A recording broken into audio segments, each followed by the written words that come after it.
Olá, bem-vindos a mais um Estúdio Eixos. Eu sou Nayara Machado e estou em Foz do Iguaçu, onde está acontecendo a reunião ministerial de encerramento do GT de Transições Energéticas do G20. E a gente está aqui na Clean Energy Ministerial, que é um evento paralelo a essa agenda do G20. Comigo está o Jon Creyts, que é CEO do Rocky Mountain Institute. E a gente vai falar sobre financiamento climático e armazenamento de energia. Hi, Joe.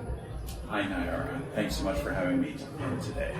I appreciate you have your time to be with us too.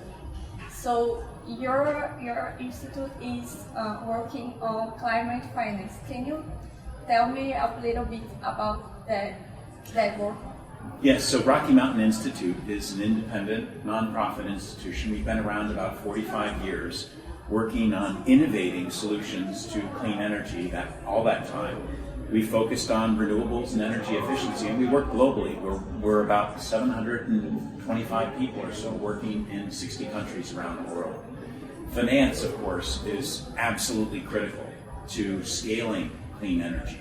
And what we see is that globally, only about 3% of global capital invested in clean energy is going to emerging markets and developing economies. So it's a critical bottleneck. These are countries that should be benefiting tremendously from renewables, and yet the finance isn't flowing. And what we're seeing is the need really to focus on de-risking projects and making sure there are clear project pipelines that have all of the technical assistance provided, that have really focused on preparing the projects so that they become more investable to forms of capital from both the public and the private sector. And how we do that? How we can make these projects more financeable? Yeah, so the key is for each of them, making sure that we take away some of the risk that exists in them. Sometimes there's regulatory uncertainty around whether or not investors will get their money back. Sometimes there are issues around offtake and the ability to provide secure and binding contracts for purchases. And what RMI will go in is work alongside the developers and work alongside sometimes the regulators, work alongside certainly the investors and the off-takers, and try to create agreements that are well structured, that individuals from multilateral, bilateral institutions, big banks, private sector banks can look at and say, we understand what that is, we're willing to put our money in because we know and can see how we're going to get a return against that investment. One of the agendas of the G20 is reforming the financial institutes. How you see this agenda is moving forward? Yeah, I think one, there's certainly with the World Bank and the stepping in of Ajay Banga, he has worked alongside others to put together a $30 billion facility, which we think is a step in the right direction towards starting to move capital. I think we have to see the World Bank invest as a de-risking agent, not as a competitor to the for-profit banks, but being willing to step in and actually take a first loss position so that we can stimulate much larger flows of capital in over time. And we've seen that this isn't only possible. We've worked together alongside the small business administration lending facility in India called SIDBI, specifically to de-risk 2- and 3-wheelers that are electrified. And what we found is a very little amount of money there actually creates a much larger growth in the market, simply by providing that first loss facility for new to credit customers that wouldn't otherwise be able to afford, but in the end wind up repaying back in a much higher degree than what the market gives them. And that's very similar to what we saw with things like the Grameen Bank, where the risk that was associated with lending in that facility as new to credit customers came in actually was much lower than anyone anticipated. And as a result, Grameen and many others over time have been very successful in financing and supporting the growth of communities and individual entrepreneurs in emerging markets. You talk about the risk investments. You are working with the risk investments in storage energy too, right?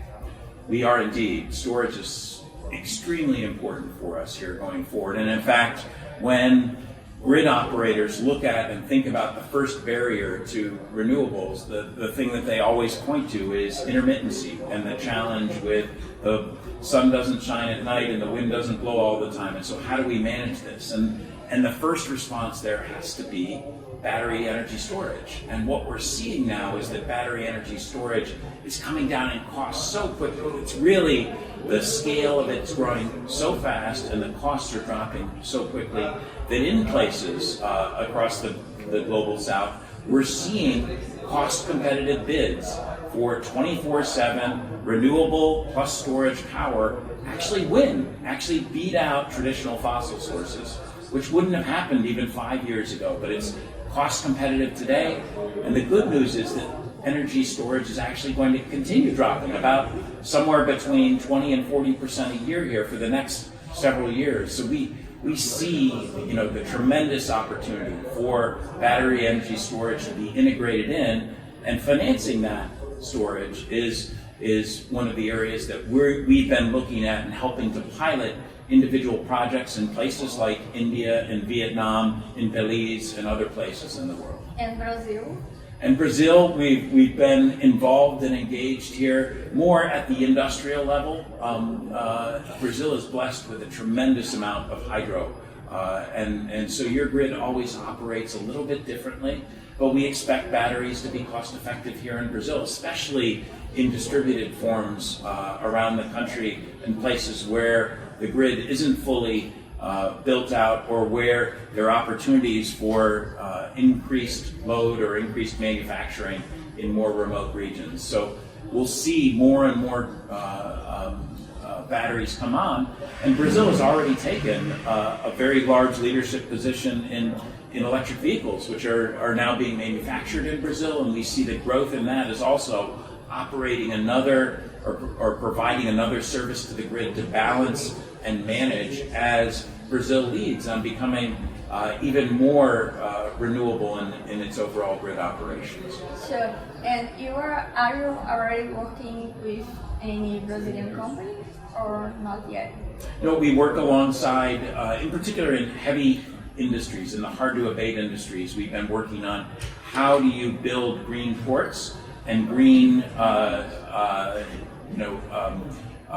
shipping in order to transfer steel and create green steel in Brazil, or green iron ore in Brazil, and transport it up to places like Europe and elsewhere in the world. So that's been a primary area for us. What ports?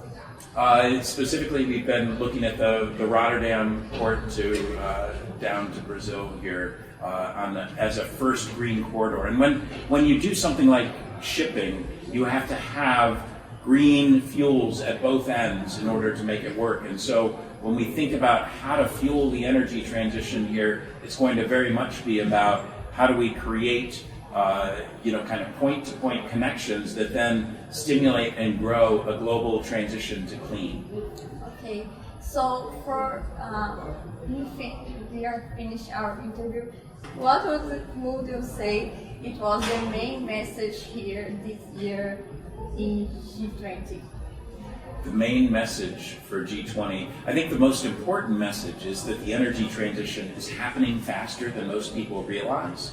That we really are at a point of exponential growth in renewables here, and that's going to create new markets and new opportunities globally, and especially in the global south. When we get finance working properly, it will lead to a much more lower cost, resilient, environmentally friendly future. And so that's something to be excited about. It's something that I'm reinforcing with ministers as I meet them on a daily basis. Okay, thank you so much. Thank you, Nayara.